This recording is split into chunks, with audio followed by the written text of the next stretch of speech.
Sometimes life pushes you into corners you never imagined you'd be in.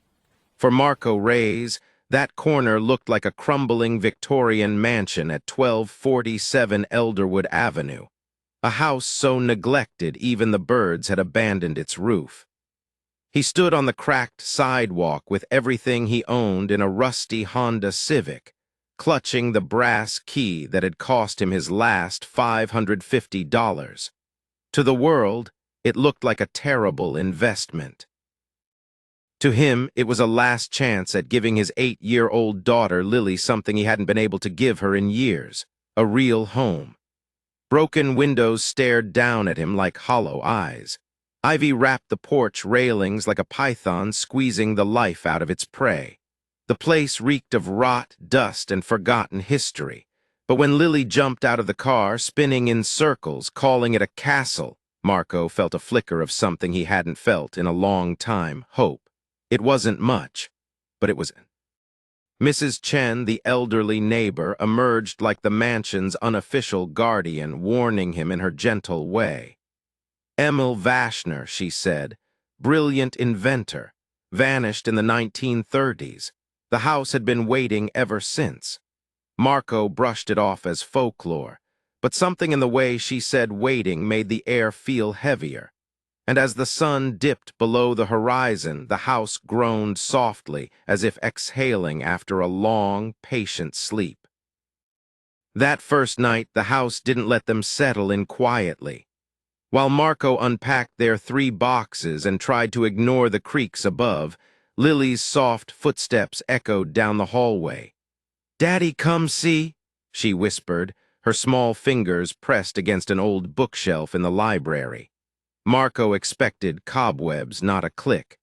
The shelf swung open with the kind of elegance that old secrets often have, revealing a hidden room swallowed in dust and silence. Inside lay leather-bound journals, sketches, and strange brass and crystal devices.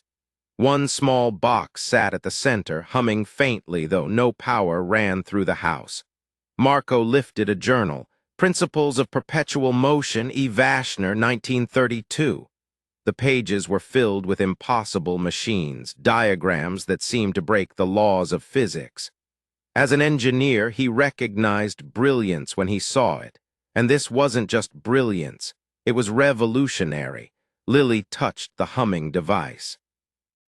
Gears spun to life with a soft, perfect rhythm like a heartbeat awakening. "That's impossible," Marco whispered, but the machine didn't care.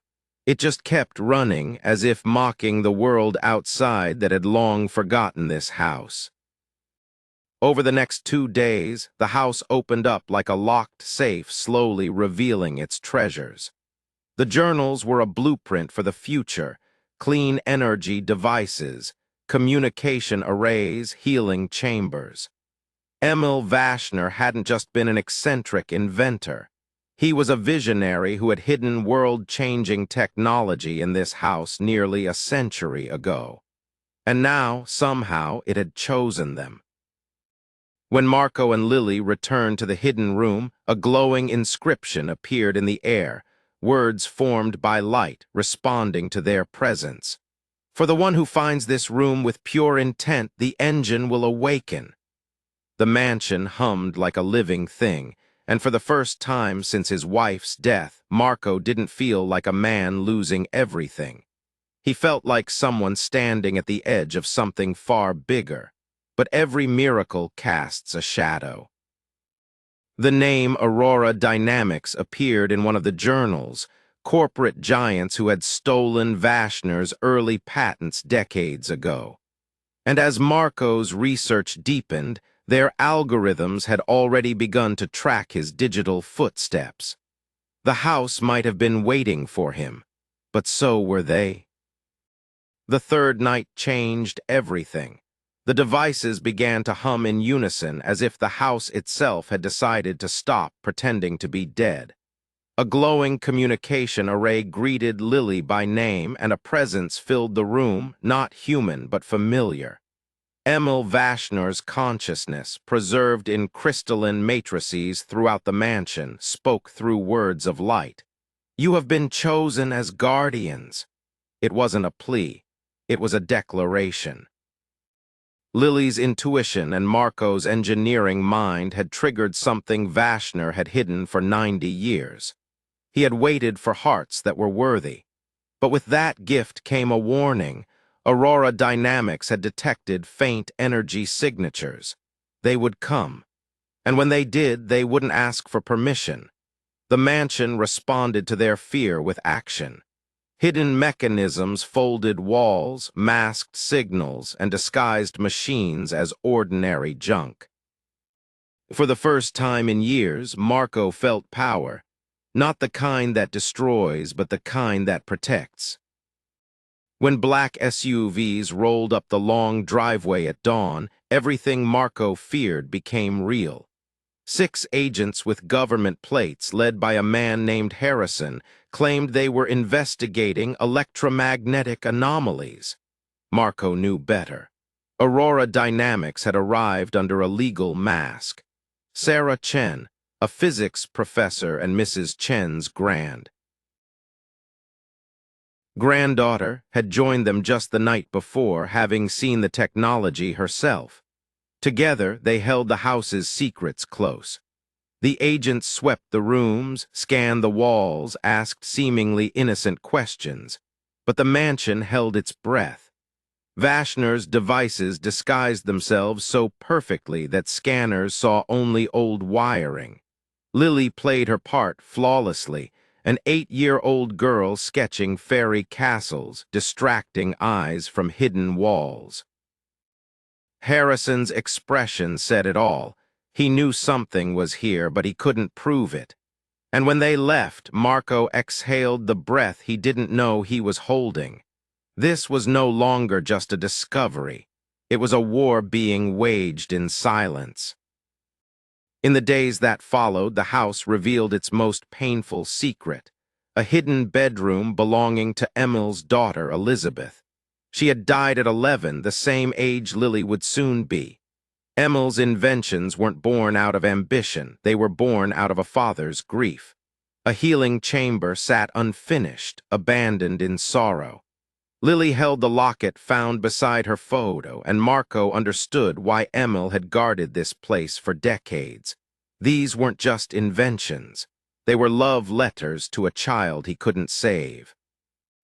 And now, in some strange way, Lily had become the heir to that unfinished promise. As they stood in that silent room, the communication array flickered again. Aurora Dynamics had accelerated their plans. Their CEO, Jonathan Voss, the man who'd built his empire on stolen innovations, was coming in person. Voss didn't knock. His power didn't need to. By the time his convoy reached Elderwood Avenue, the house's probability calculator had already warned them. Eviction orders were being fast-tracked, legal documents forged. Their home, Emil's legacy, was about to be seized under the guise of public safety. But Emil had one more secret, a temporary consciousness transfer. By merging their minds with the house's crystalline core, they could access its full defensive capabilities. It was risky.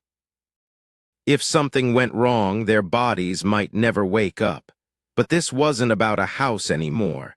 It was about what that house represented, power that could heal the world or destroy it. Marco took Lily's hand. Sarah nodded, and together they stepped into the light. What happened next would never make the news. Aurora's team saw only an empty house, a place too broken to hold value. They didn't see the mansion's illusions weaving reality around them, bending light and shadow to hide everything inside. From within the system, Marco saw their movements like echoes in water. Sarah manipulated defenses with the precision of a scientist who finally touched the impossible. And Lily, child of wonder, spoke to Emil Vashner like an old friend, awakening systems no adult could control. By the time Voss realized the truth, it was too late. The house itself erased its signatures from their networks. No evidence, no access, no victory for them. When Marco opened his eyes again, the house stood silent, proud, alive. Emil's voice echoed softly. Guardianship isn't power, it's responsibility. Marco looked at Lily and Sarah, and for the first time he didn't feel lost. He felt chosen. This mansion didn't just change their lives, it changed the future. If you believe some stories are meant to be protected, don't just scroll away. Hit that subscribe button, turn on notifications, and join us tomorrow for another powerful story. Because some secrets deserve to be heard.